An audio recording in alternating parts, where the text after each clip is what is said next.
اعوذ باللہ من الشیطان الرجیم بسم اللہ الرحمن الرحیم وَإِن كُنتُمْ عَلَىٰ سَفَرٍ، اور اگر تم سفر پر ہو، وَلَمْ تَجِدُوا كَاتِبًا، اب وہاں کوئی لین دین کا معاملہ ہو گیا، قرض کا ہو گیا، کاتب کوئی ہے نہیں، فَرِحَانٌ مَقْبُوضَةٌ، تو کوئی گروی شے رکھ لو قبضے میں، فلاں شے آپ کے قبضے میں رہے گی، آپ اتنے پیسے مجھے دے دیجئے، میں جب یہ واپس کر دوں گا اپنی چیزیں آپ میری چیز مجھے لوٹا دیجیے گا، یہ رہن ہے مقبوضہ۔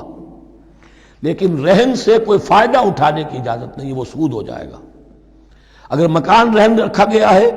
قبضہ تو ہوگا اس کا،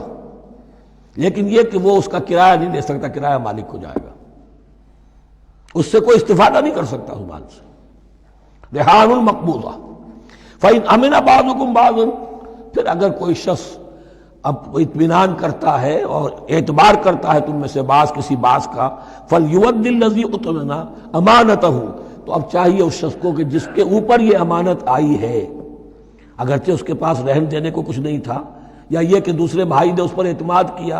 اور اس کی وجہ سے کوئی شے رہن نہیں لی، تو اب اس سے کوئی غلط فائدہ نہ اٹھائے، وہ گویا کہ اس کے پاس جو اس نے قرض لیا امانت ہے، اس کے پاس وہ امین بنایا گیا ہے۔ فَلْيُوَدِّ الَّذِي اؤْتُمِنَ أَمَانَتَهُ، کہ اپنی امانت واپس لوٹائے، وَلْيَتَّقِ اللَّهَ رَبَّهُ، اور ڈرے اللہ سے جو اس کا رب ہے۔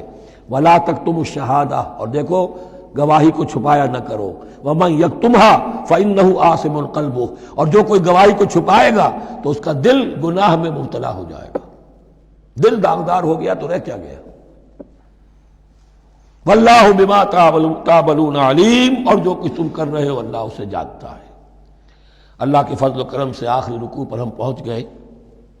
اور یہ بڑا ایک یوں سمجھئے 3 آیتوں پر مشتمل رکوع ہے، جیسے کہ وہ رکوع جو ہم نے پڑھا تھا جس میں آیت الکرسی 4 آیتیں ہیں وہ، اور یوں کہا جا سکتا ہے کہ یہ 2 رکوع ایک دوسرے کے بالکل بالمقابل ہیں اپنی عظمت میں اور مقام میں۔ آیت الکرسی کی جگہ یہاں ایک دعا کی آیت ہے، جامع ترین دعا جو آئے گی آخری آیت میں، للہ ما فی السماوات و ما فی الارض۔ اکثر و بیشتر آپ دیکھیں گے سورتوں کے اختتام پر یہ الفاظ پھر آتے ہیں، اللہ ہی کا ہے جو کچھ بھی ہے آسمانوں اور زمین میں۔ وَإِن تُبْدُوا مَا فِي أَنفُسِكُمْ أَوْ تُخْفُوهُ، اور جو کچھ تمہارے دلوں میں ہے خواہ تم اسے ظاہر کرو خواہ چھپاؤ، يُحَاسِبْكُم بِهِ اللَّهُ، اللہ تم سے محاسبہ کر لے گا، تمہاری نیتیں اس کے علم میں ہیں۔ ان اللہ لا ينظر الى صوركم ولا الى اموالكم ولكن ينظر الى قلوبكم واعمالكم، اللہ تمہاری صورتوں کو نہیں دیکھتا، تمہارے مال و دولت کو نہیں دیکھتا، تمہارے دل کو دیکھتا ہے، تمہارے اعمال کو دیکھتا ہے۔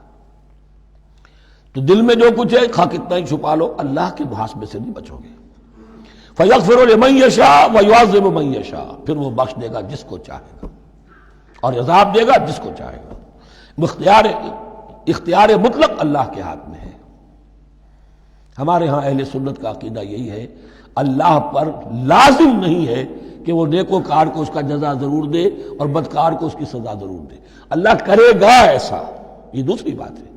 لیکن اللہ کی شان اس سے بہت اعلیٰ اور عرفہ ہے کہ اس پر کسی شے کو لازم قرار دیا جائے، اس کا اختیار مطلق ہے، مطلق ہے۔ یفعل اللہ ما یرید، یفعل اللہ ما یشاء۔ اہل تشیع کا کہنا یہ ہے کہ اللہ پر عدل واجب ہے، اہل سنت کہتے ہیں اللہ عدل کرے گا، جزا و سزا میں عدل ہوگا، یہ ہم مانتے ہیں، واقعہ ہے، لیکن ہم یہ نہیں کہتے کہ اللہ پر عدل واجب ہے، اللہ پر کوئی شے واجب نہیں، بلکہ اللہ نے تو کتب علی نفسہ الرحمہ، اپنے اوپر واجب کیا ہے رحمت کو۔ وجوب کا لفظ جو آتا ہے اللہ پر تو وہ تو رحمت کا ہے، کتب علی نفسہ الرحمہ، اللہ نے اپنی ذات کے اوپر واجب کر لیا رحمت کو۔ واللہ علی کل شیء قدیر، اور اللہ ہر چیز کی قدرت رکھتا ہے۔ صدق اللہ العظیم۔